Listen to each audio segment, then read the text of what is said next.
Hello అండి, welcome to vintage spices. ఈరోజు నేను కరాచీ హల్వా చేస్తున్నా అండి. చాలా తక్కువ టైంలోనే ఈజీగా చేసేసుకోవచ్చండి. మనకి ఎప్పుడైనా స్వీట్ తినాలనిపించేటప్పుడు అప్పటికప్పుడే కప్పు పిండితో ఈజీగా చేసేసుకోవచ్చండి. వీడియోని ఎక్కడ స్కిప్ చేయకుండా లాస్ట్ వరకు చూడండి.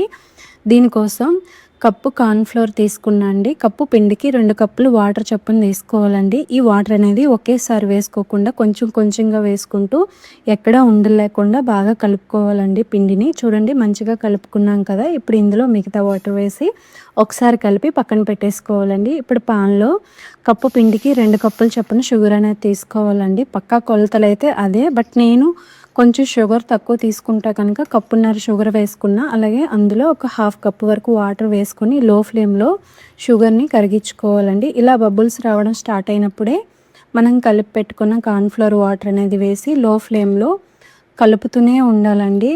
కన్ఫర్మ్‌గా కలుపుతూనే ఉండాలి. లేదు అంటే అడుగు పట్టేస్తుందండి. అస్సలు బాగుండదు హల్వా అనేది. కొంచెం ఓపిక మీద చేసుకోవాలండి ఎప్పుడైనా హల్వాలు చేసుకునేటప్పుడు.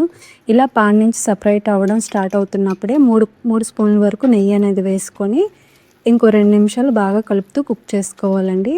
చూడండి మంచిగా కుక్ అయింది కదా! ఇప్పుడు ఇందులో మీకు కావాలి అనుకుంటే వేసుకోవచ్చు, లేదంటే లేదండి. కంప్లీట్‌గా ఆప్షనల్ ఫుడ్ కలర్ అనేది. నేనైతే రెడ్ ఫుడ్ కలర్ వేసుకున్నా అండి. ఇలా వేసుకుంటే కలర్‌ఫుల్‌గా ఉంటుంది. పిల్లలు కూడా ఇష్టంగా తింటారు కదండీ! అందుకే అండి. కలర్ వేసుకున్నాక ఒక 2 నిమిషాలు బాగా కలుపుతూ కుక్ చేసుకుంటే సరిపోతుందండి. అంతే అండి. ఇప్పుడు వేరే ప్లేట్‌కి నెయ్యి గానీ, నూనె గానీ రాసేసుకొని మనం రెడీ చేసి పెట్టుకున్న హల్వా అనేది ఇందులో వేసి మీకు నచ్చిన డ్రై ఫ్రూట్స్‌ని కట్ చేసి వేసేసుకోవచ్చండి. వేసుకున్న తర్వాత ఒక 2 గంటలు అలా వదిలేసేయాలండి రూమ్ టెంపరేచర్‌లో. 2 గంటల తర్వాత మీకు నచ్చిన షేప్‌లో కట్ చేసేసుకోండి. అంతే అండి. చాలా ఈజీగా అయిపోతుందండి. చాలా బావుంటుంది. ఒకసారి మీరు ట్రై చేయండి. ఎలా వచ్చిందనేది కామెంట్ సెక్షన్‌లో కామెంట్ చేయండి. అలాగే వీడియో నచ్చితే లైక్ చేయండి, షేర్ చేయండి. ఇలాంటి మరిన్ని సింపుల్ రెసిపీస్ కోసం మన ఛానల్‌ని సబ్స్క్రైబ్ చేయడం మర్చిపోకండి. Thank you.